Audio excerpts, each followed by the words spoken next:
色流。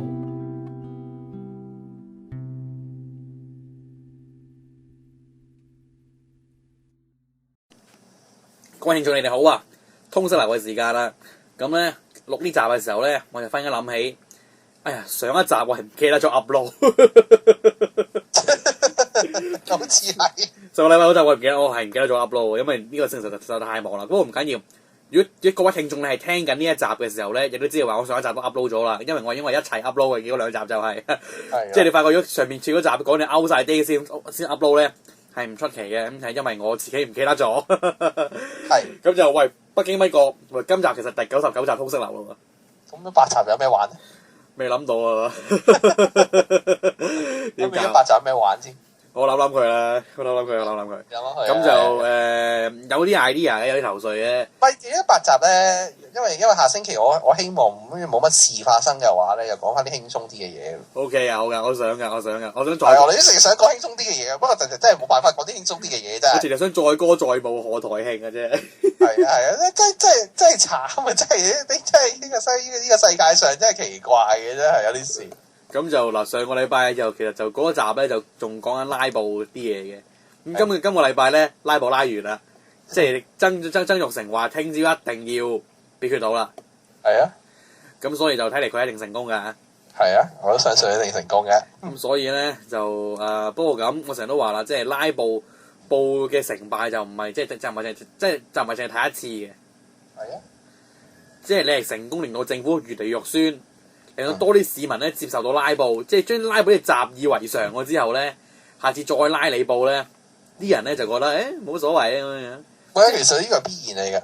即係最主要就係大家睇到啊嘛，拉布拉咗咁鬼耐，個政府冇崩潰到啊嘛。係啊。啲人就成日都驚話你搞到啲嘢運作唔到啊，香港咩淪陷啊，又會影響經濟啊，呢啲反而全部都牛屎嚟嘅，全部都係唔真嘅，因為靠客。唔係啊！而家你基本上好簡單㗎，你而家呢啲咪議會必然發生嘅事嚟㗎。係。啲歷史講晒俾我哋聽㗎啦。係啊。係啊！以前日本自民黨長期執政咪又經常有啲咁嘅事咯。咁啊，嗰啲人唔係拉布嘅，嗰啲係唔投票啫。唔投票。係啦，同埋以前萬年國代都係咁樣啦。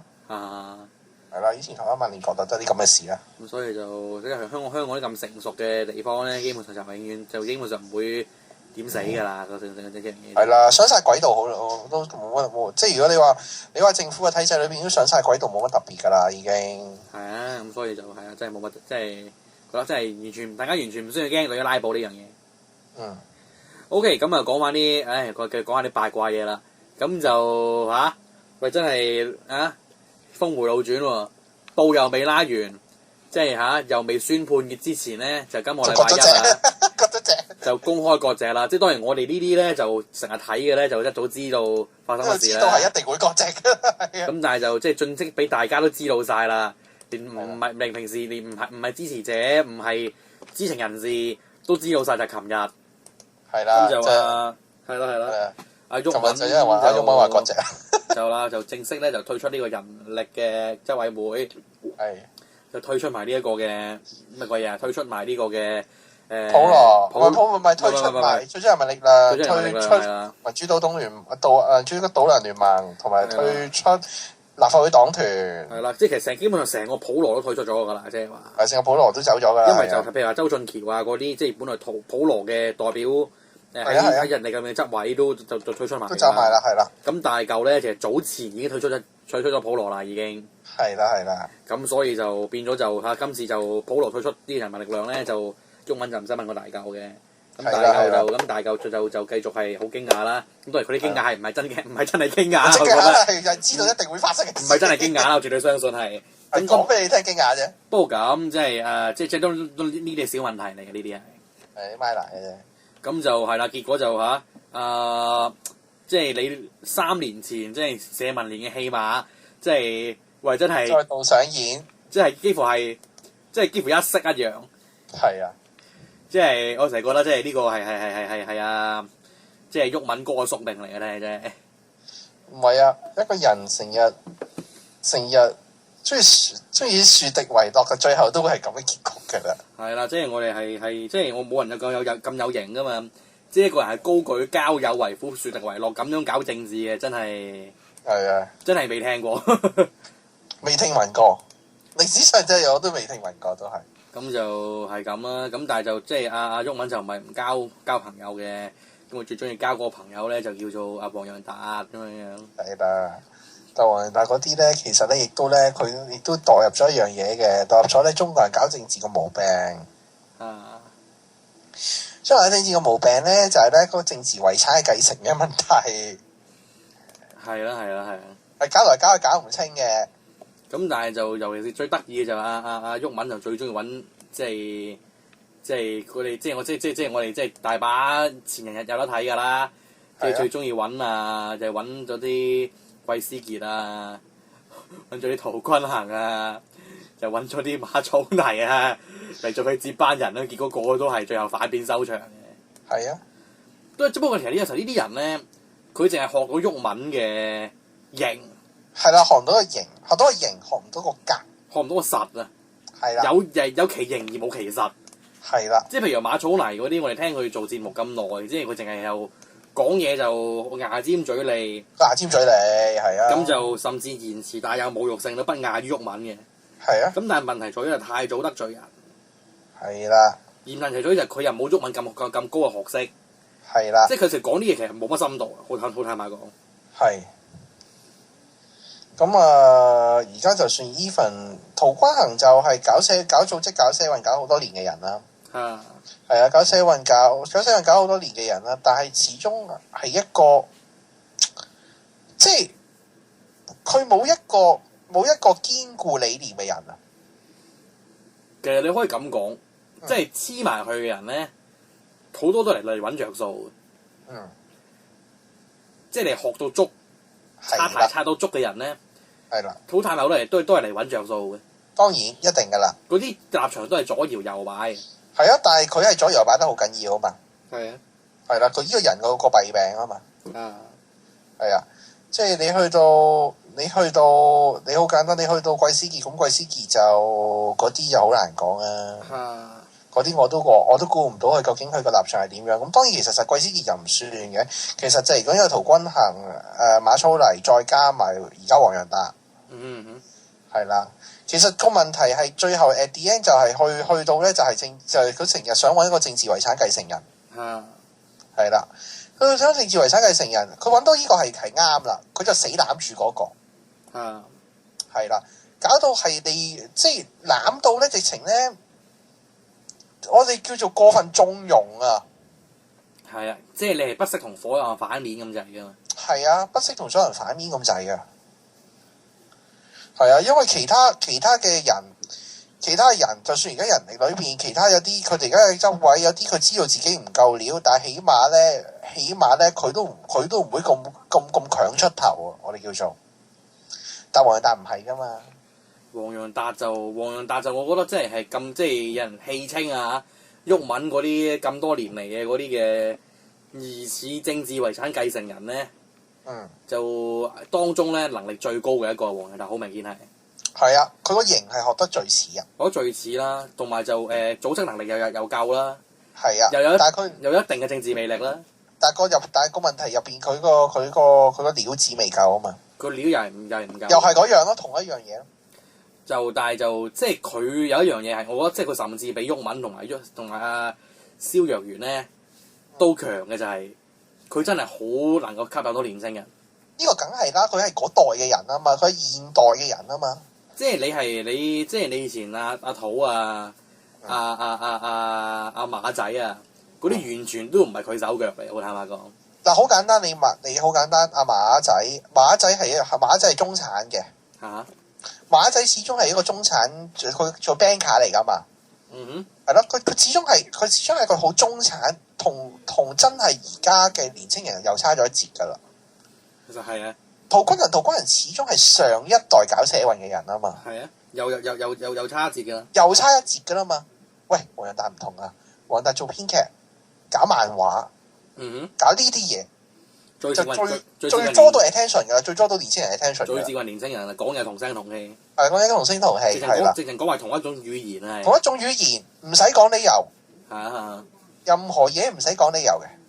冇啊！你即係一時三刻你興起，又就可以講噶啦。一時三刻興起嗰啲，你中意講嗰啲嘢係夠 passion 嚟就得噶啦嘛。係夠 passion 嚟就得噶啦，係啊。即係你即係你熱血時報冇改錯名。係啊，即係唔使入邊有內容㗎。即係夠熱血就乜都得。係啊，乜都得嘅，係啊。即係咧，近期都講直接民主同間接民主都嚇到你，都已經睇到你匪夷所思啦，係咪？即係講直接民主，我覺得都冇乜問題。最大件事就係有啲人咧急不及待走出嚟話俾人聽咧，直接民主就即係直選嗰啲，即係我覺得匪夷所思。即係我哋聽都未聽聞過，即係唔知喺邊本書度攞出嚟，我都未聽聞過。原來直接民主就等於一人一票選㗎啦，咁得意㗎原來。冇啊，不過咁即係你話你問人有冇睇書，佢又鬧你係偽文青啊！即係你係離地中產、離地之知識分子咯。係啊，我都唔知邊本著作有講過。咪即係總之你鬧人係何患無辭嘅，你加啲離地啊，咩背叛人民啊，離地啊，背叛人民啊，即係呢啲咁嘅嘢啊，就無往而不利㗎啦，原來。係啊，跟住咧再嚟呢啲都砌你唔掂咧，就話你投共。呢個最好笑呢個最好，即係呢個就我要引啊無神論者咧巴別塔嗰個 status 其中一句啦，即係我斷章取義 OK， 咁就佢都話，即係你從前啊，即係毓民俾人哋話佢投共嘅時候，大家固然好傷心，覺得好無稽啦。係啊，今天你話人哋係維穩，話人哋收咗錢維穩，其實係咪一樣咁荒謬咧？係啊，都係一樣嘅啫嘛，一樣都係咁令人心痛咧。同樣嘅邏輯嚟啫嘛。即係原來講到尾就係人哋話你投共唔得，你話人投共就係得嘅。係啦。即係原來就係最後邊投共咧嘅嗰個決定權啊，個裁決權就喺你哋嗰度。係啦，原來咁樣嘅，真係奇怪，真係。有啲仲犀利啊！我真係見到有個網友咧，即係係一個年輕嘅後生仔嚟嘅，即係佢四圍喺 Facebook 度留言啦，喺 YouTube 度留言啦。四圍都見到佢喎，唔知點解咁犀利嘅喎。咁點樣？咁佢有一個咁當中論到所謂直接民主同間接民主嘅 post 咧，咁佢有個咁樣嘅 status 喎。即係如果咁一單咁，你真係知道我講緊你咧，咁你就隨便鬧我哋啦。係啊，好啊。幫我哋炒熱個 channel 都唔錯。好。咁就即係因為呢位後生仔咧就話啦，即係直接民主梗係好啦。即係你間選直接民主選代議士，你選咗啲民主黨出嚟，你話發生咩事咧？咁樣，係。咁我先知道原來你哋心目中所渴望嘅民主就係一個民主黨唔可以當選嘅民主。係咯，原來咁樣嘅喎。咁選到公民黨點咧？個公民黨又離地中產喎，你哋又話唔得喎。係咯。咁民建聯固然唔得啦，係啊。工聯會固然唔得啦，自由黨又唔得啦，咁邊個黨先得咧？邊個都係你得啊！即係原來就係你哋，即係你就捧嗰個教主同埋個教主 approve 嘅人就得啦。即係你得嘅啫喎，淨係。係啊，即係原來咁樣叫民主。係啊，原來咁樣都得嘅。同埋就呢樣嘢，佢講真，其實直接民主都可以選咗民主黨出嚟嘅喎。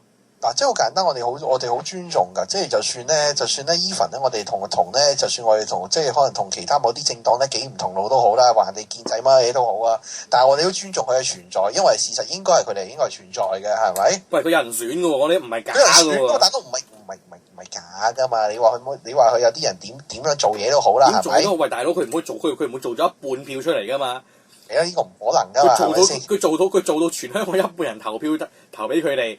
咁都係真嘅咯喎，做都變做真嘅，你做一半嘅時候。係咯，咁你冇得好講㗎。即係原來原來就係呢班人，即係我只能夠講到尾，原來呢班人爭取咗民主咁耐，原來係乜嘢係民主都唔知嘅。係咯，民主就係有你嘅存在，都有我嘅存在啊嘛。係啊，咁大家就係用一啲公平和平嘅方法，咁大家就決定邊個執政嘅啫。即係最簡單我好簡單啦，邊個啱唔使講㗎。如果好似我翻以前嘅年代咧，我揾兩個武士出嚟打鑊，邊個刺死邊個就邊個啱咯。咁我係簡單啲，係咪？仲好過直接民主啊！呢個呢個快啊！呢個快捷方便啊！呢個係咪？有刺激，有嘢睇係咪？一刀斃命係咪？係，仲刺激，仲更加好睇係咪？喺以前中世紀成日有啲咁嘅嘢㗎嘛。以前嘅英國咧。咁嗰陣時有嗰啲咩騎士精神啊，即係都好，不過即係今天可能就全部都好低 B 啦。係啊，全部梗係我哋今天嘅世界，梗係唔係啲咁嘅嘢啦。咁就即係原來講到尾就係、即係就另一樣嘢，就算直接民主都好啦。係投票出嚟嗰個結果咧，亦都唔係你哋班小朋友咧，想像中咁好嘅。係啦，即係譬如話有樣，有矛盾添喎。有時有矛盾添㗎，係咪啊？係有矛盾添㗎，會係啦。咁你譬如咁講啦，真係有咩咧？你今日你整個公投條目出嚟，有70%人贊成普選，咁聽日即係愛港力又整一個民調出嚟，又話70%人咧就反對普選，係咁你點搞咧你？係咯，點講咧？咁同埋如果直接民主就得嘅話，咁不如做民調政治咪得咯？係啊，啱啊，做民調得咯，我哋唔使做任何嘢，做任何專業嘅研究㗎。就係啦，咁所以就即係呢個就原則上嘅問題啦。係實際上行嘅問題，直接民主亦都係一個，即係你好難常用嘅一個方法嚟嘅。即係咪第時你公務員加人工有公投？呢一個職級嘅公務員幾錢人工？公投。有公投。即係特首幾錢人工？公投。係啦。政府總部換唔換冷氣？公投。換搬隻型號嘅冷氣？公投。換幾多部冷氣？公投。係啦。幾時準開冷氣？幾時唔準開冷氣？公投。公投。係咪咁咧？係啦。咁又係。咁就好得人驚㗎啦。咁真係直接民主喎！咁樣真係。係啊。但係咁喎，到時你淨係掛住投票，你乜嘢都唔使做㗎咯喎。你個政府係唔使運作㗎。係啊，你都唔使運作，成個社會都唔需要運作。社會都唔使運作㗎，如果根據呢個。即係你日日投票得㗎啦。咁但係我哋就咁投票，我哋係咁有乜位你生存為投票？原來係。其實咧講翻又調翻轉講啦，用得呢個 term 咧，其實只係一種咧，我叫做一種叫做政治嘅語言嚟啫。其實係啊，所以其實我就有個疑問就係，我就係唔明白為何阿毓民會提出呢一樣嘢，忽然之間。係啊，突然間提出喎，真係奇怪。雖然啊，即係就無論啲教徒定係毓民自己都好啦，佢話即係如果有教徒收聽呢個節目咧，咁就你又即係一邊講粗招呼我都得㗎。咁但係就我好想喺你哋答我咧，就係即係究竟何年何月啊？即係毓民一直都話啊嘛，佢不嬲都話支持直接民主嘅。咁我都叫做聽過毓民都數以年計㗎咯喎。係咯。佢話要直接民主，我真係第一次聽。我都第一次聽。佢最接近直接民主嗰次就係5區公投咯。係啊。自此之後冇㗎啦。接近啫，但係都唔係啊。嗰個都唔係啊，即係嗰個係一個議題嘅直接公投啦。咁嗰個係直接民主嘅例子嚟嘅。咁但係從政咁多年，除咗嗰單之外，你有冇其他直接民主嘅例子咧？係咯。你都係講緊代議士嘅方法㗎，你都一直都係用緊。係啊，連佢自己都係代議士。佢自己都係代議士嚟㗎。咁即係我係覺得好奇啦，點解會忽然之間講呢樣嘢嘅咧？有時我真係唔係好明白。唔係好清楚點解。即係對於我嚟講就即係當然我唔覺得自己係教徒啦，我不嬲唔係教徒啦嚇。雖然我聽個節目好多年啦已經。係啊。咁但係就即係我都叫即係嚇聽到咁個集節目，我真係未聽過佢話原來自己高舉直接民主嘅。龍門陣聽到而家嘅都未聽聞過。真係未聽聞。其次突然間講呢個 term 出嚟，我都真係覺得奇怪，亦都令我好驚訝。係真係好驚訝，非常之驚訝。係因為直接民主我都未，我好似我哋梗係知道係咩，大概我哋梗係知道咩嚟啦。但係喺教科書嚟講，直接民主係基本上喺政治理論度係從未發生過咁滯嘅噃。現代社會啊，最接近嘅咪就係即係從前城邦裏邊嘅雅典咯。雅典咯，係咯，城邦雅典咯。雅典，但係就即係你今天你唔會再 reproduce 到一個雅典嘅情況出嚟㗎啦嘛。因為雅典嗰時人少啊嘛。你即係你全個社即係人少啊嘛。同嗰陣時嘅真強，嗰陣時嘅民主其實同我哋今講嘅民主係唔同嘅喎。係。當年就係譬如話咧，女人係唔可以議政嘅。係啦。奴隸唔可以議政嘅。淨係啲成年自由嘅男人先可以議政嘅。係啦，咁你咪做啲晒好多人嘅。咁你係咪搞呢樣嘢咧？係咯。咁固然你唔係啦，係咪？係啊。你又唔係搞呢樣嘢喎？係啦，咁呢個就實在太奇怪啦。咁我好多嘢就即係若然有教徒喺中間，即係麻煩你答唔答？即係麻煩你答我咁樣。係啊，我都想聽下你點樣答法。係啊，咁但係就即係不過算啦。即係我 expect 嘅就係你哋會將平時喺 chat room 啊。喺討論區啊，同喺 Facebook 度鬧人嗰啲嘢咧嚟招呼翻我噶啦，咁 OK 啦，即係最擁抱蕭若元就係我啦嚇，最維穩就係我啦，係最賣港又係我啦。你知而家啦，你賣港賊係容易過投共噶嘛？係啊，唔知點解嘅喎。即係你唔需要投共都可以賣咗港噶啦，原來你唔做嘢就係賣咗港啊！真係你唔認同就係賣咗港噶啦。喂，但係因為你唔做嘢，因為咧你做啲嘢咧唔啱心水，唔啱心水咧，就是都可以賣港，咁樣話你嘅。就是賣港啦。係啊，即係其實真係太奇怪咧，實在。咁就即係不過即係我只能咁講啦嚇。公平啲講，即係你講乜嘢都冇乜所謂嘅，即係你人人一個言論自由。咁但係有一樣嘢就係，即係我最大嘅忠告就係，搞社會運動咧，其實永遠都係令到個運動越嚟越壯大嘅。係啦。即係你係人都鬧，係人都話唔係賣港賊嘅話咧，即係我只能講一句就係，你個運動係越搞越縮嘅咯。係啊，都要少人支持啊嘛。即係你嚟去都係得翻就係嗰扎人咯。係咯，即係其實以前我哋有一次都講搞社運嗰啲人都係咁樣嘅情況㗎。係啊，即係你係一樣啫嘛。即係你唔係你唔係爭取大多數人支持嘅。你希望大多數人支持啊嘛，唔係自嗨啊嘛。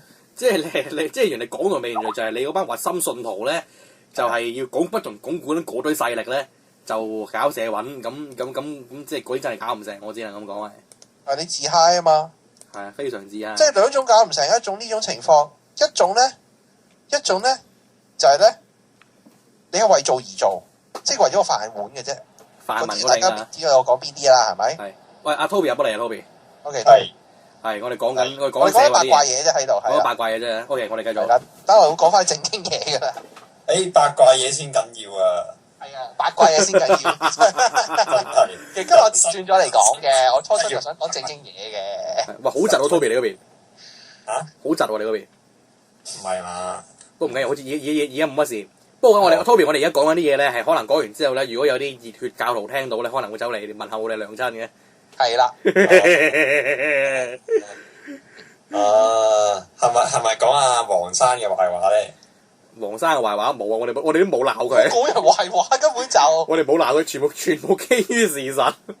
我哋全部基於事實嘅講嘅嘢嚇。係 OK。我都冇鬧過人，係咪？冇，即係我哋有問人問題。我哋有問人問題。我哋渴望有信徒咧，就解答我哋心中疑難，係咪？OK。解答我哋心中嘅疑難咁樣樣。係啦。咁就我哋甚至冇，即係我哋係好學到個地步，就係即係如果你解答我哋嘅過程裏邊咧，順便問候埋我哋娘親咧，我都唔介意嘅。最緊要你解答我哋。就唔好淨係問候娘親，係淨係唔好淨係問候娘親，就最好解答埋我哋啲問題。係啦，唔緊要嘅，你問候一件事，但係要解答我哋嘅問題。係啦，最緊要淨係問候，咁就唔解答，咁就唔好啦，即係。係咯，你淨係問候我唔解答，咁啊冇用啦，我哋問咗都係咪？咁樣樣啱講緊咩啊？我哋講緊。OK，咁我講正經嘢未咧？我哋。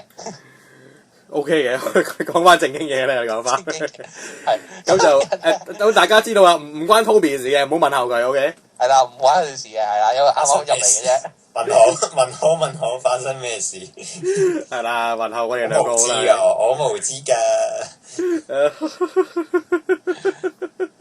咁今日就咁啊，即係喂，其實我哋啱啱講啲嘢就我哋知係人民力量內部嘅問題啦。咁就仲另一個其實真係。糾纏不清啊！即係最多係擸埋人網啊！不過人網已經執咗笠啦，咁樣樣。係啦。咁但係雖然而家啲全部都係人網執笠嘅 aftermath 嚟嘅。係啦，何偉正嘅。咁就再加埋另一個熱血組織啦，咁樣樣就咁即係講翻起即係人民力量啦，即係呢個咁嘅組織咧，呢個咁樣即係喂，其實講真，其實無論個名啦、啲衣着風格啦、主題顏色，其實同我哋跟住落嚟要講嘅嗰個國家嘅嗰場革命咧。係好似嘅喎，嗰場革命咧係現代啊，即係近呢30幾年咧，1986年，好非暴力嘅經典嚟嘅，非暴力嘅革命嘅典範，經典嚟嘅，冇錯。即係我哋就係講緊即係菲律賓啊，菲律賓呢個國家咁啊，即係最近菲律賓就好犀利啦，菲律賓好犀利啊，菲律賓大佬，菲律賓嗱。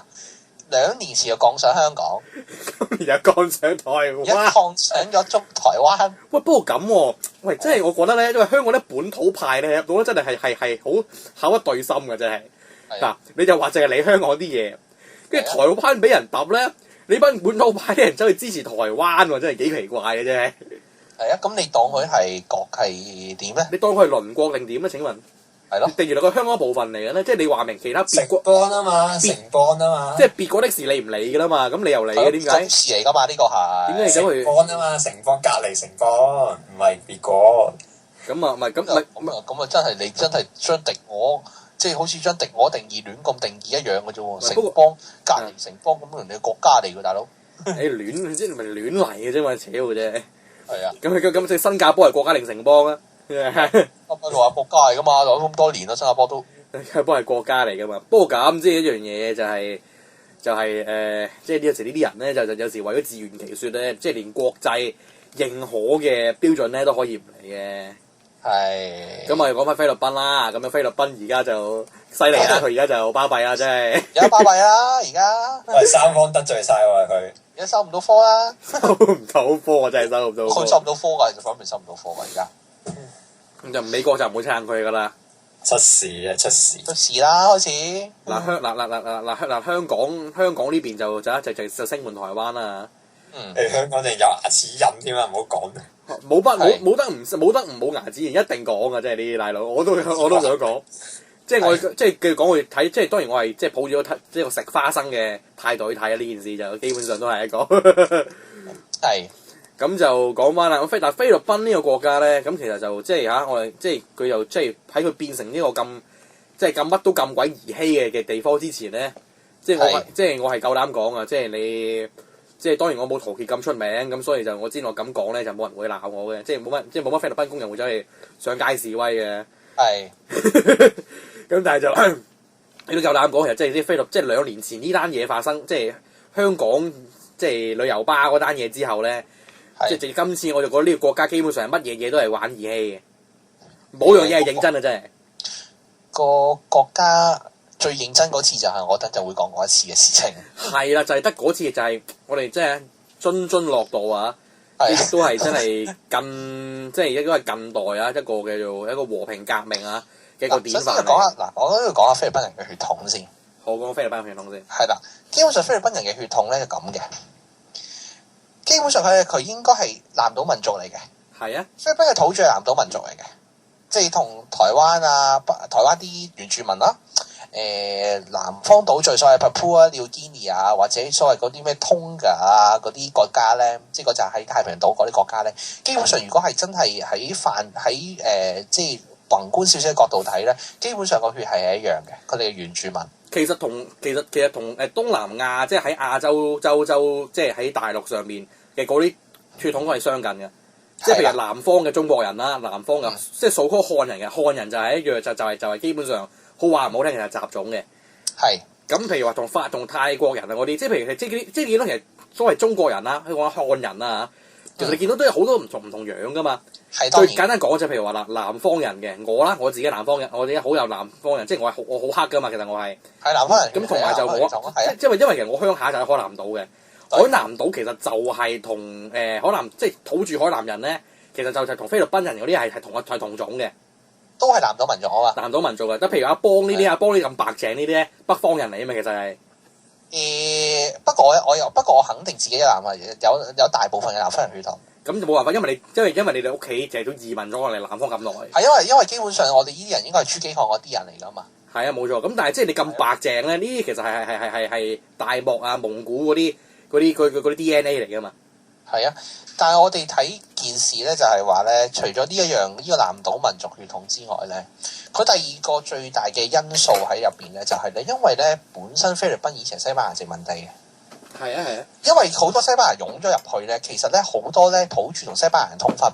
係啊，所以基本上咧，佢而家用嘅名咧，全部拉丁色彩嘅名嘅。係啊。係啊，即係你都睇到你可能你屋企嗰個賓賓個名咧，你睇咧，基本上個拉丁名一樣㗎。其實就我學校有幾個菲律賓嗰啲學生嘅。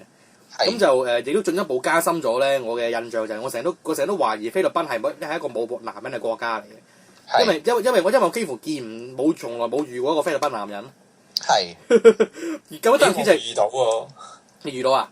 我遇到啊。係你好彩啦，即係當然我絕對相信菲律賓係冇可能冇男人㗎啦。咁但係就我真係覺得究竟佢哋係咪真係存在嘅菲律賓男人啊？即係咁啱得咁巧，我哋學校呢啲菲律賓嘅學生咧，嗰啲女仔嚟嘅喎，我淨見到佢哋阿媽，冇見過佢哋老豆，所以就我就覺得，咁菲律賓男人係咪存在嘅咧？究竟？都講笑啫，梗係存在啦！即係我以前喺存在點分點樣生啊？點生仔啊？係啊！喂，咁但係你理論上存在啫，你揾唔到實質證據證明佢啊嘛？你揾唔到隻出嚟啊嘛，大佬！我揾到啊！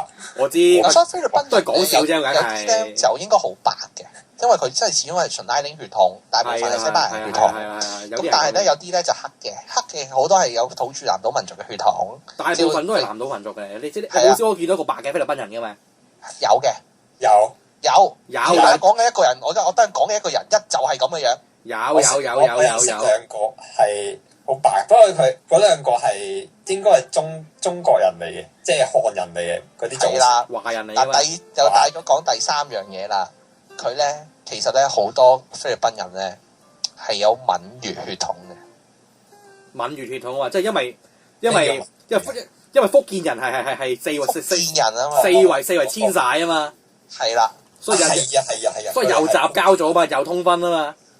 even 而家個總統啊，OK，阿基諾三世係啊，基本上係有福建，係有福建人血統㗎。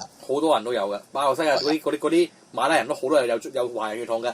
係啊，好多都有。真係好多華人添，你淨係啊，但係好奇怪嘅喎，所謂佢哋嘅國父咧，黎剎本身就其實佢有咗華人血統，但係最後其實反華，因為最後反華好奇怪。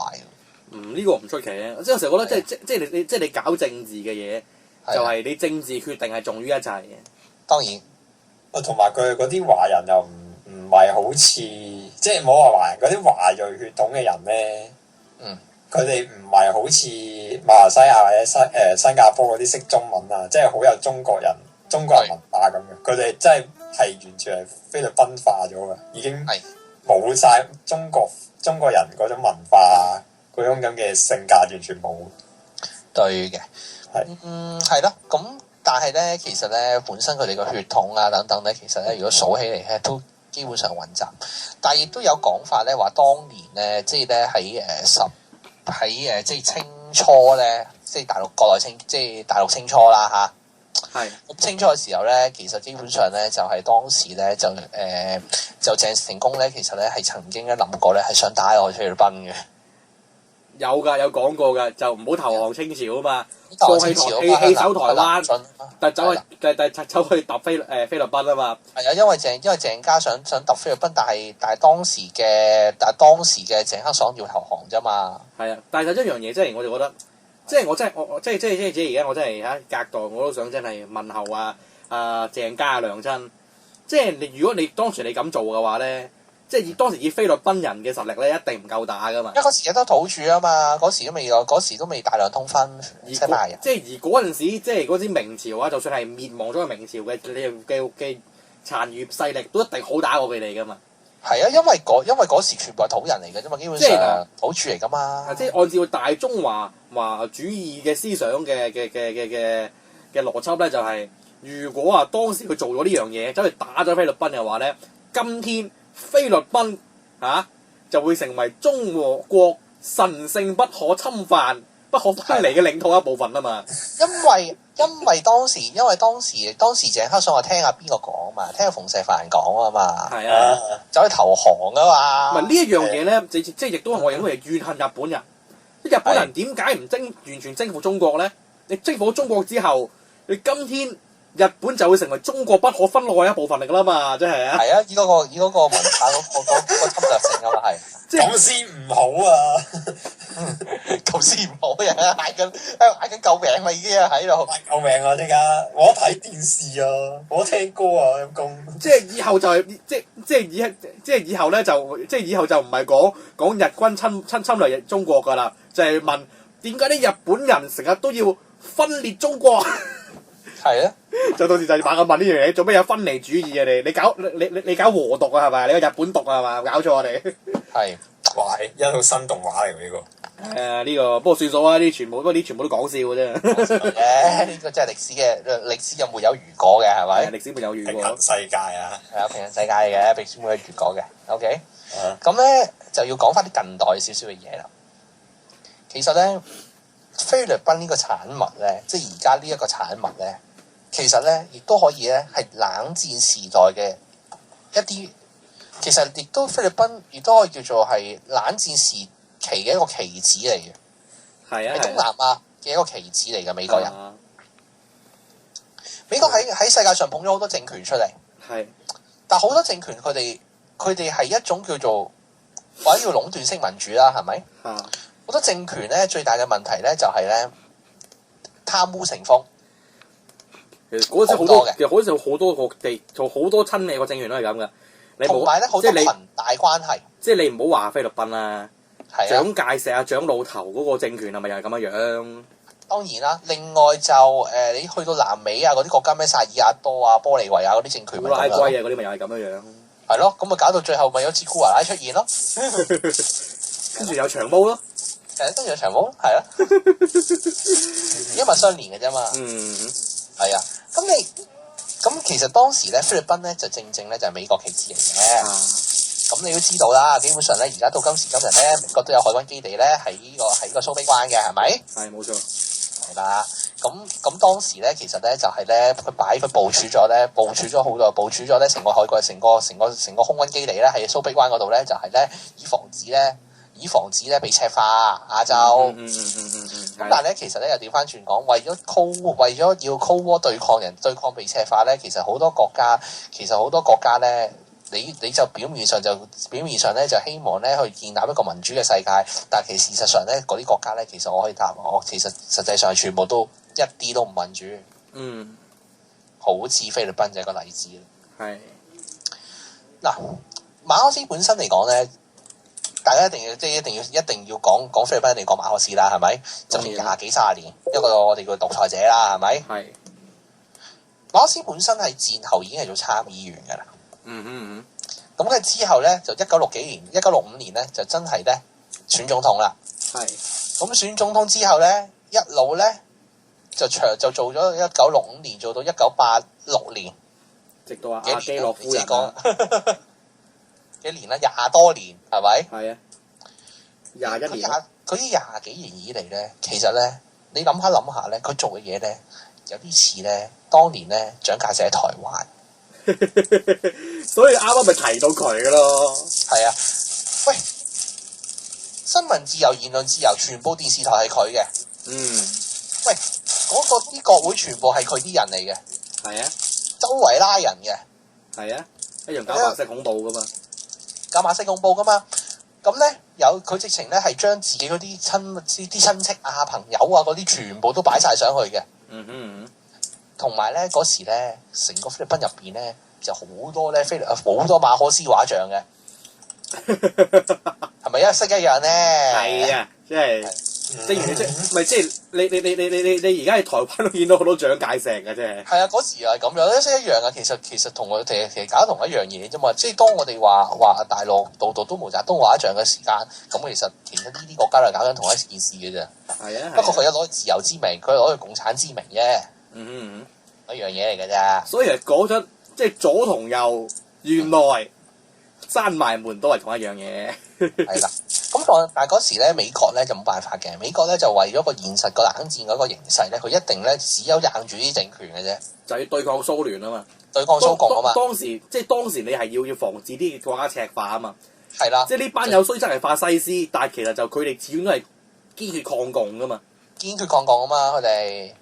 係啦，咁咧其實咧，亦都咧，因為咧佢好多人上咗去咧，又調翻轉講，亦都咧大家都明白噶啦，有人起又有人落，有啲家族咧就咧因為佢自己啲人咧就捧晒自己人咧，就有啲家族咧就衰啲講句咧，就係咧粥水冇啖好食。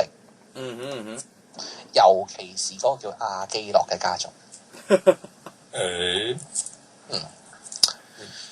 因為咧呢個家族咧，其實咧喺馬可斯未上台之前咧，基本上咧係咧即係真正嘅建制派嚟嘅。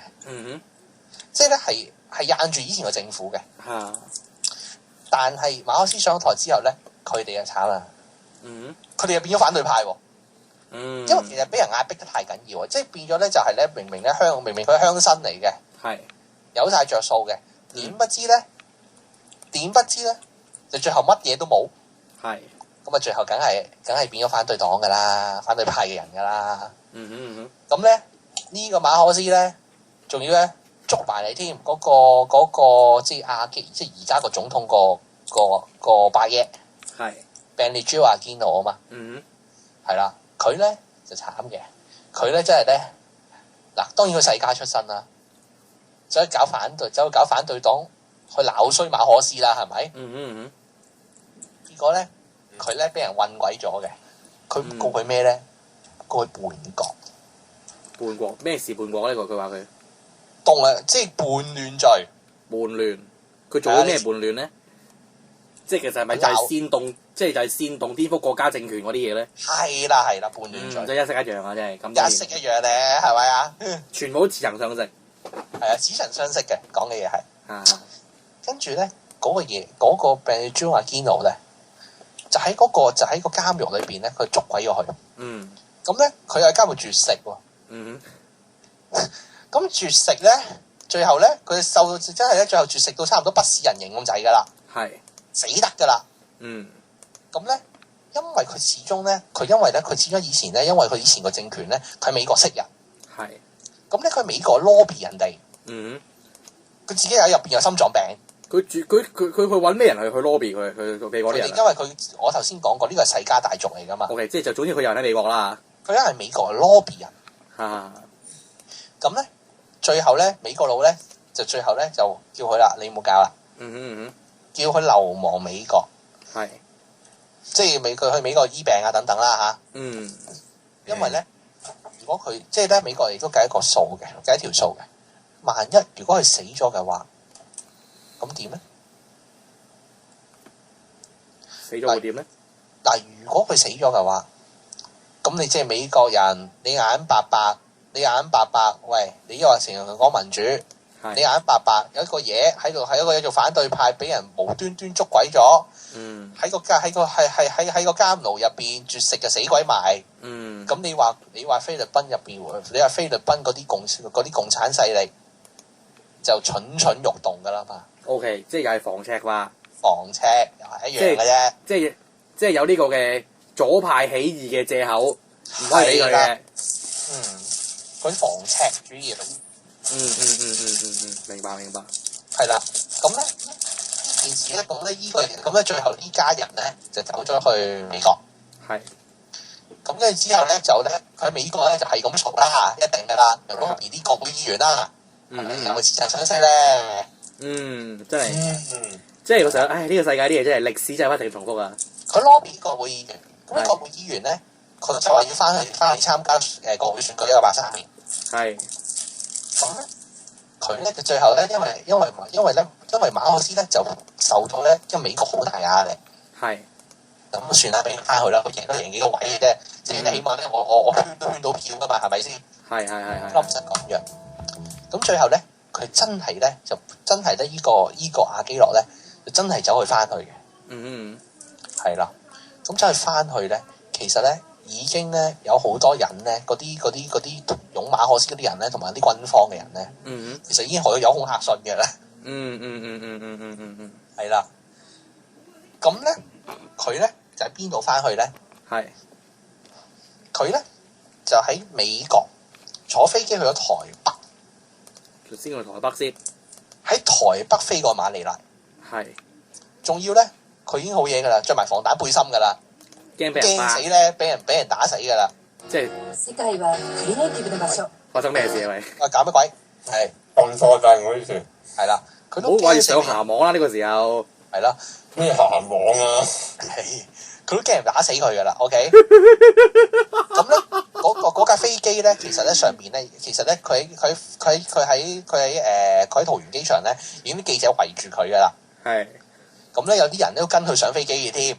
係，點知又好衰唔衰？係，佢咧一落飛機咧，就俾狙擊手打死咗。唉，即係始終都係點都要死，始終都係要死。你要戴頭盔，下次話俾你聽。係啦，都冇啊！下次飛機度放炸彈啊！下次佢即係 Benicio， 即係咧佢咧 Benicio Aquino 就俾人打死咗。係。一出嚟就俾人打死咗，係啊。咁咧咁咧俾人打死咗咧，咁成個國家亂啦，係咪？咁成個國家亂咧，咁啊國政府焗住要調查。係。因為要調查咧，咁咧馬可斯自己咧就即係佢其實咧，佢可能佢其實心中都知道邊個㗎啦。咁咧佢係整咗個調查報告出嚟嘅。係。其實咧佢自己都知㗎。佢自己都知係個總參謀長出事嘅。就係佢嗰個狗仔。溝仔啦。嗰度出咗事，佢咧就咧應該咧喺冇佢嘅指示之下咧，就出去做一單咁嘅嘢。就係有啲人咧，就成日都話你成日都胡亂揣摩上意，係啦，仲話晒啲多餘嘢。其實我覺得係香港大把啲咁嘅人。係啦，嗰個叫做Fabian Fur 嚇，係啦。咁咧佢咧咁咧之後就查落去啦，叫做做俾人睇啦，係咪？係。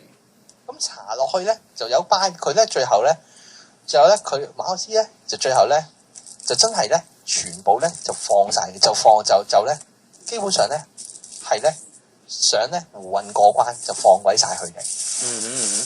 咁啊嘈足3年啦，由83至86，因為86年有總統選舉，83年係國會選舉。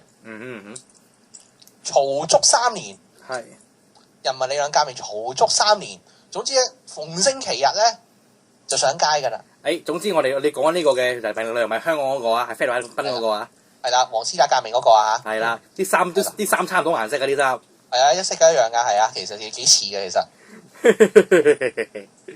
係啦。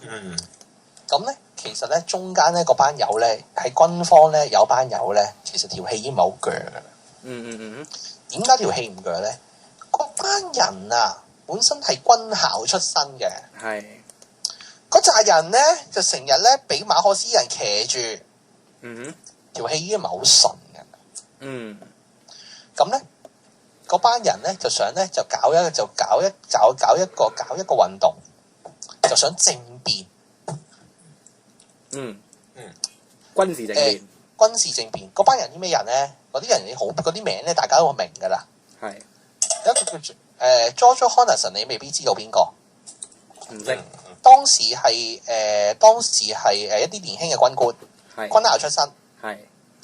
仲有咧，就係當時馬可斯政權嗰個國防部長。恩尼萊。係。仲有一個咧，就係咧副總參謀長，即係之後嘅菲律賓總統。係。就阿拉莫斯。咁咧，其實咧，佢哋已經夾咧想政變㗎啦。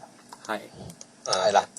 咁咧，但係咧，阿馬可斯個狗仔咧，就睇到佢班友政變，就諗住先下手為強。犀利。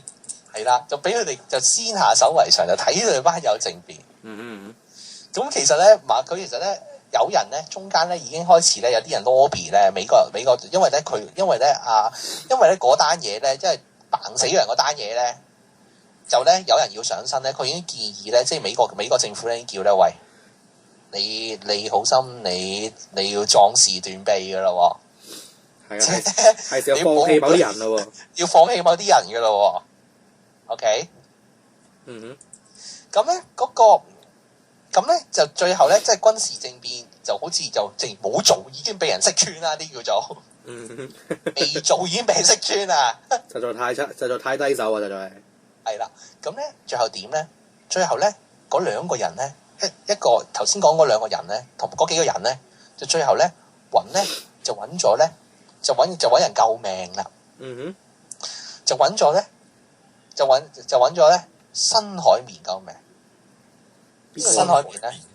新海綿咧就係咧菲律賓嘅天主教嘅樞機主教。個名好得意啊佢。呢個人啊，對菲律賓嘅政局係非常 important 嘅。每一次革命都有佢份嘅。等人90年代革命都有，90年代第二次嘅人民力量革命都有呢個人份嘅。係啦，因為你知㗎啦，基本上你都知大部分你都知道喺菲律賓90%都係信天主教㗎啦。係啊。咁佢仲係書記嚟添，梵蒂岡書記啊，我只係。大粒嘢嚟㗎。係啊，書記主教團啊，選教宗有去份㗎。係啊，咁咧佢就揾人救命，就揾住阿辛海平救命啦，利用佢嘅道德感召，係咪？道德感召。咁咧，最後咧就咧呢件事咧就一路咧咁日日就示威，日日上民眾啦，跟住咧去到最後啦，去到差唔多86年啦。咁咧嗰啲人咧，譬如嗰啲即係嗰啲恩尼萊啊、咩拉莫斯嗰啲咧，正式咧就真係倒戈啦。就倒戈啦。咁咧，連天主教成個教會都倒戈啦。大勢已去。係啦，其實喺跟住咧，86年真係選舉喎。咁選舉咧就點咧？最後咧就邊個就阿基諾個即係 Benicio Aquino 嗰個老婆係啦，科拉桑阿基諾啦，係啦，咁就翻嚟選總統。即係其實一個講真啦，其實咧講呢個人咧就真係冇乜，即係咧冇乜政治背景冇成嘅，即係純粹咧就係咧就個老公死咗，叫代夫出征嘅啫。就係阿基諾夫人啦。係啦，所以你睇阿基諾夫人咧，如果你睇翻呢次新聞片咧，佢有一個特色嘅，佢成日着黃色外套嘅。係啊，一件成個黃色套裝啊。係啦，就係因為呢個原因啊，黃絲帶革命啊嘛。係啦，咁咧佢咧就最後翻嚟選總統啦。咁佢咧就當時咧，因為佢本身嚟講咧，就當時都已經有反對黨喺度，已經係嘈緊噶啦嘛。OK， 咁咧佢最後咧同個反對黨領袖咧就組成一個聯盟，去同馬可斯選過啦。咁嗰個選舉咧就好笑啦，就幾似而家咧某啲國家嘅選舉嘅，就亂龍嘅。即係總之又係亂，即係總之又係熄燈多票箱啊！搞到烏哩馬查啊！即總之就係買個作弊啦嚇。票啊，120% 票啊咁啊。係啦，跟住咧，然之後有人監票啦，當然有人嚇。啲監票又係冇監過㗎啦，係嘛？係啦，自己人監自己人啦。係啦。咁監票咧，咁咧佢咧亦都俾反對派嚟監票嘅，冇得唔俾反對派嚟監票嘅，因為呢單嘢咧點解最後咧美國人咧叫佢做就叫佢美國人咧叫佢咧就你都要俾佢選嘅咁樣。係。咁咧，嗰個其實咧，嗰官方嘅票咧，官方宣佈嘅票咧，就話咧，因為佢哋正副總統係分開選嘅。即係咧，佢有一票係選總統，一票係選總統，一票係選副總統嘅。咁at the end咧，咁咧官方選票咧就話咧，正副總統都係馬可斯啲人贏嘅。咁咧。就唔熟，咁咧跟住然之後咧，佢哋有啲監票嘅組織咧，咁去數票啦。跟住咧就調翻轉個結果，就數到就係正副總統都係反對派人，係反對派贏嘅，咁亂龍啦，咁啊大件事啦，亂龍啦。咁咧啲國會議員咧，反對派國會議員就嘈啦，係啦。咁咧當時咧就最慘咧，點解？跟住最慘咧就係咧，其實咧當時美國政府咧未放棄馬可斯住。佢咧就只係咧就話俾人聽咧呢件事咧令人困擾嘅啫。係啦，即係你知啦，美國人咧唔會斬攬住嘅喺呢啲情況下，唔會咁樣表態住。跟住咧就大件事啦，跟住咧又罷工，所有馬可斯企業咧冇人理嘅，仲要咧得人驚到咧就係咧嗱，我哋即係聽過100萬人上街啊，香港200萬人上街。鑊啦啩！即係馬尼拉會200萬上位啊！200萬人上街啊，馬尼拉市。勁抽。係啊。咁咧，最後咧，因為咧個選票結果出咗2個咧，就仲搞笑。咁咧，嗰班人咧，就頭先嗰班人咧就坐晒喺度啦，嗰啲咩恩尼萊啊，嗰啲咩拉莫斯嗰啲就坐晒喺度啦，就真係同人走在人民嗰邊啦，係咪？係啦，呢個大家都明啊，係咪？咁跟住咧，嗰啲其實咧軍警咧已經開始圍㗎啦，即係有啲政府嘅部隊，有親政府嘅部隊已經開始圍住㗎啦。嗯哼，跟住有催淚彈出現㗎啦。係。跟住咧，其實咧頭先講嗰個咧嗰個 Fabian Ver 咧，其實咧佢已經咧係睡緊咧，想用開槍鎮壓㗎啦。係。但係點解最後冇做到咧？未夠到。佢計一樣嘢，馬克思計一樣嘢，佢知道自己咧有機會咧輸。係，所以如果你一鎮壓嘅話，佢連條後路都冇埋。所以就索性走佬。所以咧，真係件事就咁嘅。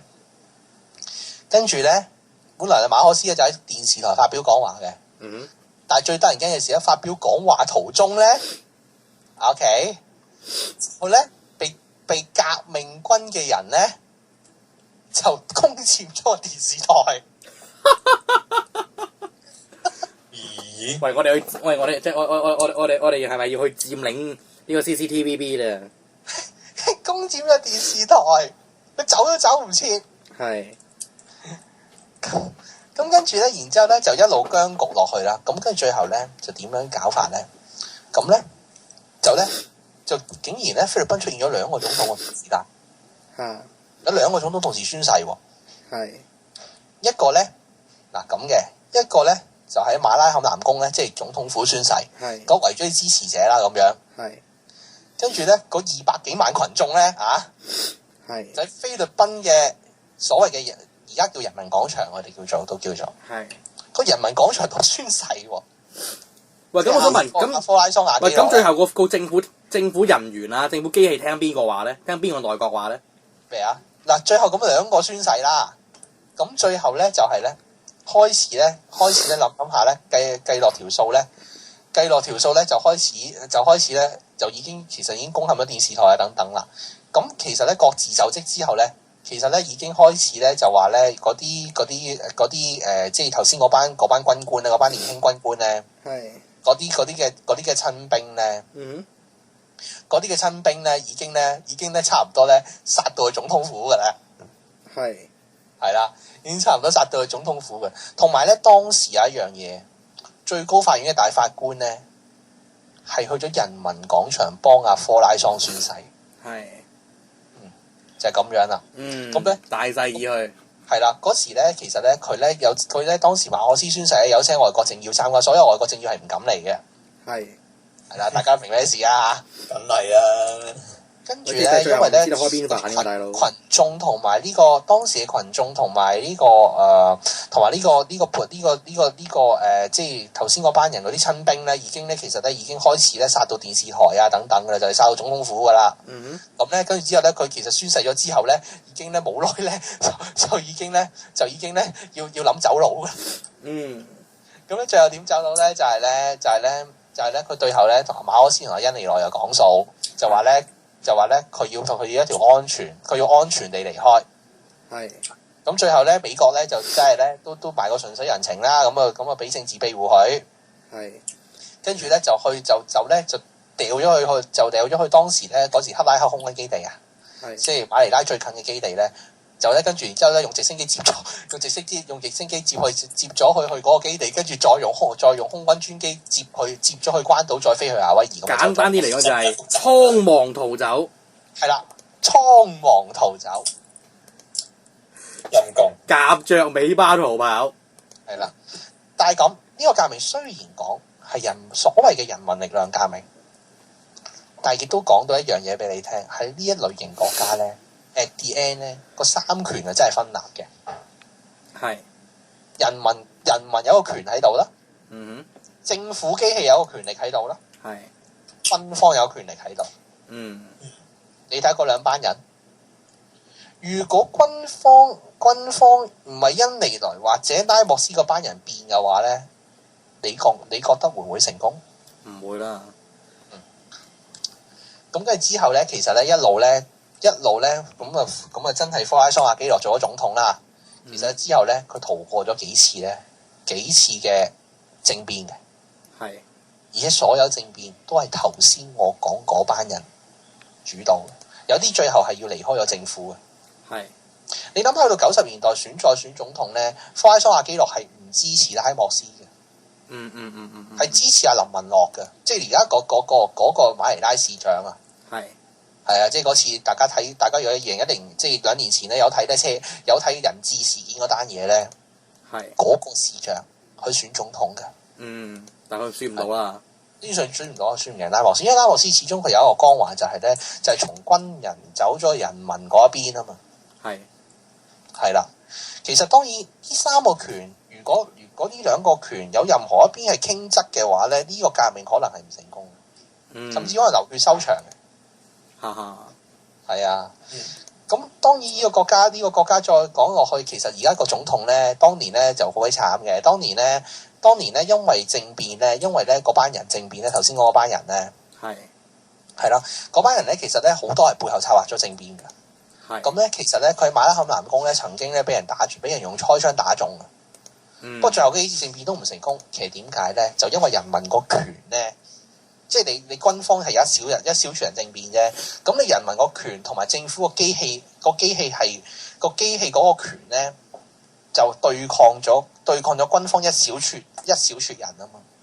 咁最後咧，其實咧拉莫斯最後做咗國防部長，一年內做咗國防部長。咁其實拉莫斯一年內都相繼離開科拉桑政府㗎。咁一年內最後做咗議長添啦，即係全部咧最後咧諗下咧，再攞支槍都係唔掂。冇啊！你係唔可以再咁樣，都係要脱下自己嗰件軍服，要走上政治嗰條路。咁最後拉莫斯做埋總統啦。係啦。咁拉莫斯想改憲嘅，曾經想改憲就咁跟住俾人撳咗嘅。咁跟住咧90年代咧就之後咧出現咗咧第二次人民力量嘅革命啊。就推翻愛斯特拉達啊嘛，當時愛斯特拉達貪污啊嘛。愛斯特拉達咧最大問題咧就係咧去到最後咧人民同佢雖然佢有一個政府機器，但係人民同埋軍方個權咧就已經係移咗過去係當年當時嘅阿羅約夫人嗰度。阿羅約本身又係軍人出身噶嘛，佢即係阿羅約本身呢個人。係啊，即係佢軍人出身，所以變咗嚟講咧就兩個權嘅唔平衡下咧，愛斯特拉達最後都要落台。咁但係呢個世界真係有炒冷飯嘅。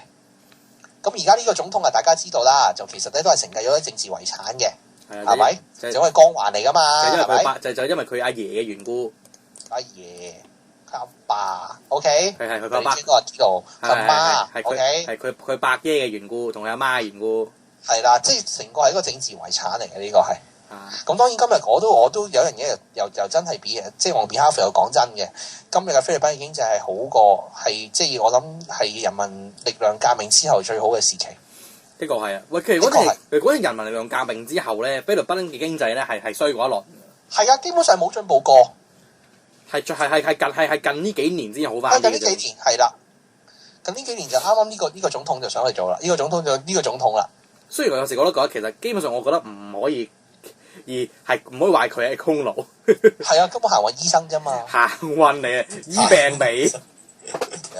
行運醫生，但佢呢個政治遺產，因為佢以前嘅人做落嘅光環，令到佢可以做到總統啫嘛。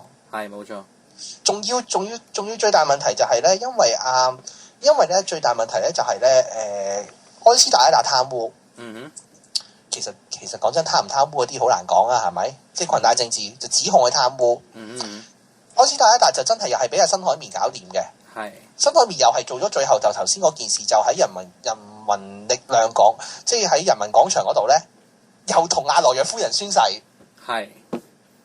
同阿羅約夫人宣誓，又係最後踢走嗰個總統嘅。所以咧，成日頭先講辛海綿呢個人咧，辛海綿咧其實咧係咧踢死咗兩個總統，造就咗兩個總統嘅。佢真正嘅造王者嚟嘅。真正嘅造王者。根本冇佢支持，我諗冇人可以喺菲律賓做總統。咁呢樣嘢啦。第二樣嘢咧就係咧，阿羅約夫人之後咧，阿羅約夫人係又係俾人揭發貪污，又衰咗噶嘛。係啦。咁咧，因為當時咧，即係科拉桑阿基諾未死噶嘛。即係而家過身啦嚇。咁咧佢咧第一個跳出嚟咧。其實咧，無論愛斯特拉達同埋阿羅約夫人貪污，佢第一個跳出嚟嘅嘈係兩個噶嘛。一樣嘢嘅。科拉桑阿基諾咧就有一樣嘢好嘅。基本上佢都係幾乾淨嘅。如果相對起好多人嚟講，佢係算好乾淨。係啊，相對比較乾淨。係啦，相對比較係乾淨嘅。咁就算而家嗰個都叫相對較為乾淨嘅，因為始終佢係衰啲講，佢紈絝子弟出身。世家佢都唔需要點樣貪污啦，講真。係啊，佢紈絝子弟出身。係啊，個大佬佢阿媽佢爸嘅係有錢人嚟嘅噃。係啊，嗱，所以其實全部佢哋中國人有中國人血統㗎呢班人啊。係啊。即係科拉桑阿基諾有中國人血統啦。咁相對地，即係而家阿基諾3世都有中國人血統啦。係啦。咁呢個問題係去到之後咁結果咧，就因為佢其實佢都係國會議員喺度一路一級一級咁上咧，到選舉又攞翻個光環出嚟，佢一定選到嘅。但係之後嘅選舉啊，即係嚟緊因為佢哋冇得連任嗰啲總統全部。係。因為驚出現獨裁者啊！因為法律強星丹莫斯就想整到有一連任㗎，但結果咧俾人哋反對得好緊要，跟住自己最後都唔選啊！即係最後97年佢都唔連任咯。即係其實講真，即係菲律賓人咧係害怕獨裁者係多過我哋。即係好似韓國咁咯，韓國係最驚有第二個朴正熙出現咯，或者第二個全斗會出現咯。佢哋全部都係歷史陰影嚟嘅呢啲啊！歷史陰影嚟㗎嘛，全部係。係啊。咁變咗嚟講啊，但係又呢個世界真係奇怪㗎嘛。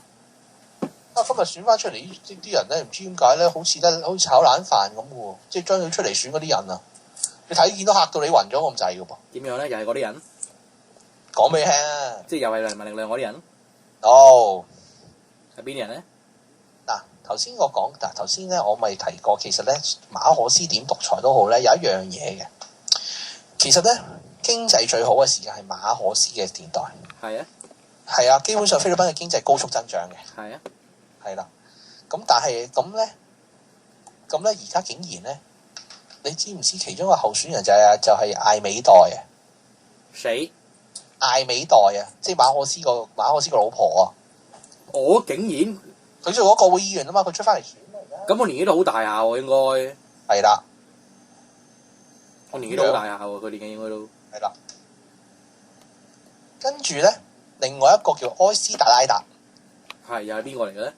埃斯達拉咪頭先講以前個總統咯，俾人民力量搞掂咗個喜劇演員咯，係，又一個咯喎。跟住咧，好似第三個咧係咧，又係電池翻用嘅舊電池，嗰個阿羅約夫人。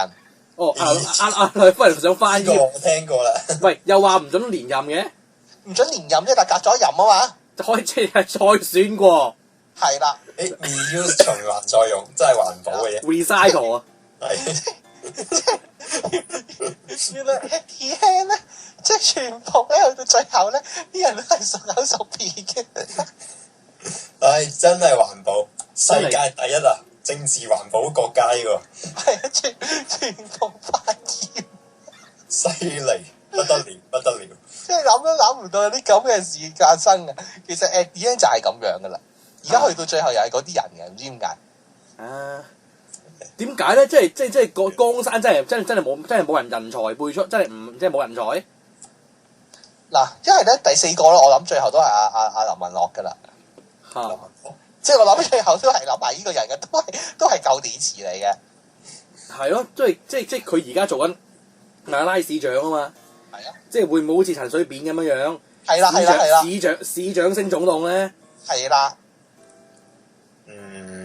所以下次總統選舉咧，真係好好笑啊！你睇見嗰啲會出嚟選嗰啲人咧，菲律賓咧，覺得真係點解咁樣嘅呢個國家？古怪怪啊！係啊，即係咧，原來咧安斯達嗰啲可以忘記一乾二淨嘅，當年俾阿新海綿嘅，俾阿新海綿夾掹咗落台，同埋呢個科拉桑亞基諾。喂，其實講真嗰句，即係其實你咪話我話咁，其實你台灣嗰啲都係咁啫。你國民黨嗰啲你都係即係洗咗底，跟住又選翻，又可以選翻總統嘅啫嘛。唔係㗎，但係個問題有啲唔同啊嘛。嗱，你馬英九咪買嗱，當然我而家用馬英九做例子 ，OK？ 係。喂，佢都係法務部長，跟住佢唔係主流派，佢俾阿李登輝嗰啲人歧視，咁李登輝冧咗檔出走咗之後，咁佢哋嗰啲人就覺得冇人啦，咁我又攞翻馬英九，咁馬英九未喺個權力高峰啊嘛。係。亦都唔會佢會俾人拉低過喎。係啊，亦都唔會諗到就係喂佢以前做過嘅喎咁樣。啊！亦都唔會話喂上一代嗰啲嘢嚟嘅馬可斯啲人仲要。結果而家你菲律賓嗰幾個人都係呢啲人喎。全部都係炒冷飯咯。炒晒冷飯喎，但係你台灣唔同啊嘛，你台灣你上嚟嗰啲人咧，你咪一代一代咁上啊嘛，而家你起碼國民黨你就算話佢冇人，你都話有朱立文有吳敦義啊，係咪？係。你民進黨有蔡英文，跟住都一路梯隊上啦，咁咩賴清德啊，嗰啲咩賴清德啊，嗰啲人啦，係咪？係咁即係人唔同咗啦，咁但係個黨一樣。唔同咗啊嘛，咁你大佬你仲係講緊喂，我都仲講咗幾個人都仲喺頭先我嗰度講故事嗰個講緊嘅。因為佢哋未死啊嘛。咁佢哋未死啊！但係你做佢個權力高峰咁啦，全部仲要俾人拉落台添，啲仲好笑。OK， 即係咁咯，即係可能2017年之後嗰屆梁振英出翻嚟選，即係已經舊電池嚟㗎啦嘛。如果喺政治上嚟講，咁真係好過癮喎！真係。係啊，你估都估唔到啊！真係。即係呢個菲律賓。不過其實講真，菲律賓人民力量革命啊，對香港嘅搞民主運動有啲乜嘢嘅啟示咧？其實講真，有啲咩啟示啊？但係即係咁啦，即係香呢個問題講真。嗱，即係香港嗰隻人民力量咧，就啱啱分咗家，係就咧睇嚟短時間內咧都唔可以推翻特區政府㗎啦。係。嗱，講堅我覺得呢啲嘢應該係靠人民，唔係靠咩政黨㗎噃。唔係個問題你要明白啊嘛，佢呢一類型國家咧，其實喺嗰個年代咧，一定係三個權力嘅。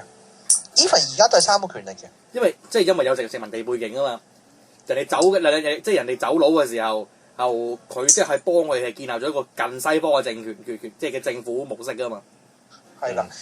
咁但係點解最後其實美國人放棄馬可斯咧？其實咧係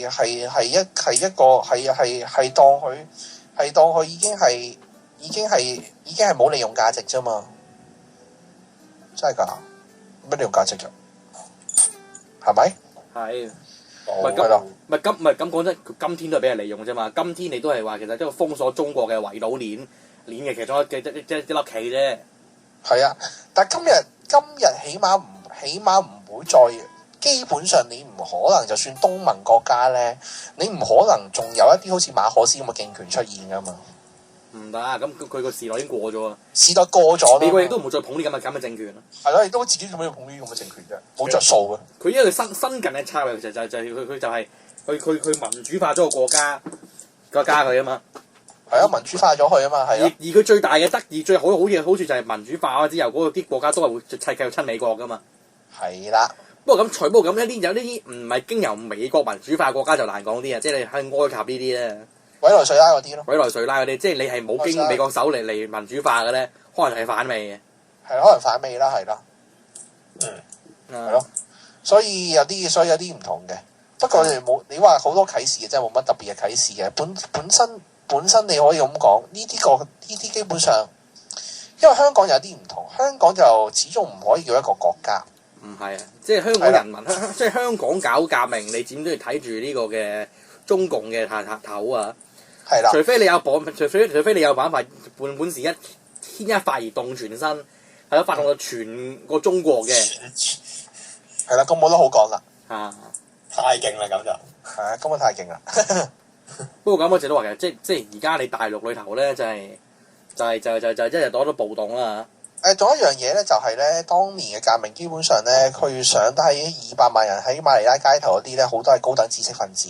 係啊，因為馬可斯嗰啲裙帶嘢咧，搞到咧，其實好多高等知識分子咧係冇着數嘅。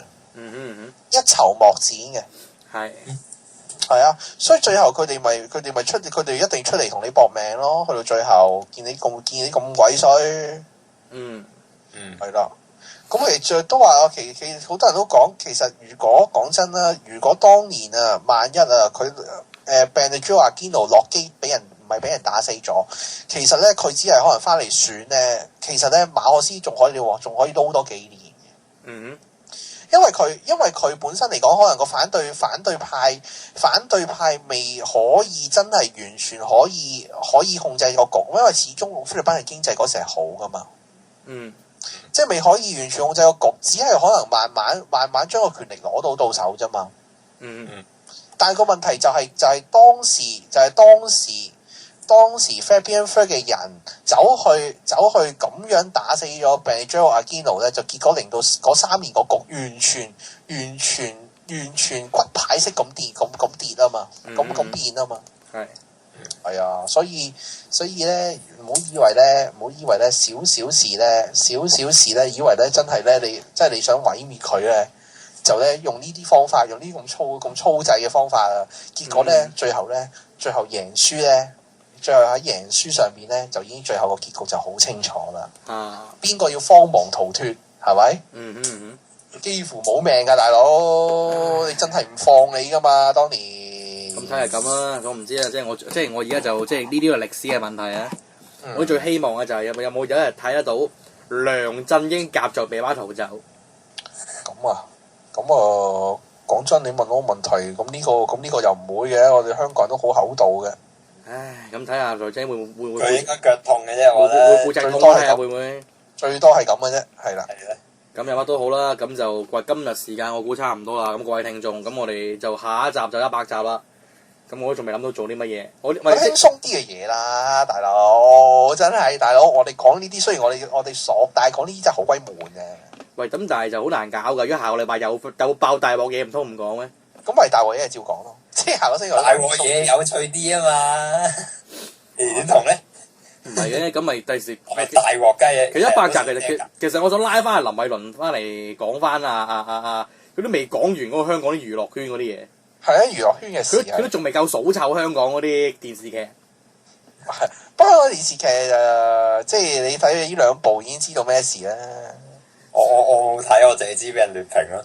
係啊，劣評都好緊要啊！我睇完其實咧好笑嗰套咧《金枝玉葉》咧，我覺得到今天有一樣嘢我都好話，我都仲喺度問緊嘅。個皇帝去咗邊度咧？冇皇帝噶嘛？係，剩佢冇皇帝，好奇怪喎！又唔知一定有仔冇皇帝嘅，好奇怪喎！究竟佢喺邊一個年代嘅咧？究竟佢係？唔係咁，上次你都知道，以前我金枝玉葉有皇帝噶嘛？今次冇咗。今次冇咗，唔知嘉慶淨係道光啊嘛？哎呀，我唔記得咗啦，真係。如果同治嘅話，我就知喺邊度。同治又咪咁啦。如果同治咧，就應該就去咗八大胡同嗰度滾。係啦，八大胡同啦，係啦。明白。OK， 咁樣就喂，仲有一樣嘢喎，喂，即係即係香港人冇得咗啦，我哋知道。喂，今朝前人網 CEO 啦，即係而家佢都係 CEO 啦。放咗半個部分啦嘅新台 logo 出嚟，咁嗌人估佢個 logo 叫咩名啊？咁我估唔到啦，即係就幾得意嘅，咁就即係不過咁即係有啲同嗰啲網友話咧，就睇個半個 logo 咧，個 logo 樣真係有啲核突。OK，即係邊個設計嘅咧？我唔知啊，即係咁樣啦。不過咁即係作為一個即係人網嘅忠實 fans 咧，咁我都即係都係即係佢開翻台咧，我梗係好開心啦。係啊係啊。咁就係啊，今日咁先啦。咁今日係咁先啦，咁各位聽眾咁啊，下個禮拜睇做咩就睇下下個禮拜就睇啦。